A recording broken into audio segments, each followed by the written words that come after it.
ចាបងប្អូនថ្ងៃនេះស្រោមជូរស្រែខ្ញុំមានល្ហុងស្រោមជូរល្ហុងខ្ញុំមានល្ហុងមានកំពឹសមានម្អមមានប្រហុកមានរំដេងហើយនឹងម្ទេសហើយនឹងត្រីកន្លះគីឡូហើយនឹង7ទុំហើយនឹងនេះបង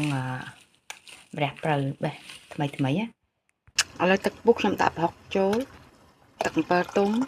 ម្ដេងហើយល្មៀតម្ដេងហើយម្ទេសដុំស៊ុបហើយនឹងដាក់ត្រីចូលហើយចាក់ទឹកត្រីចូលបន្តិចមកចាបន្ទាប់មកខ្ញុំដាក់កំពឹសចូល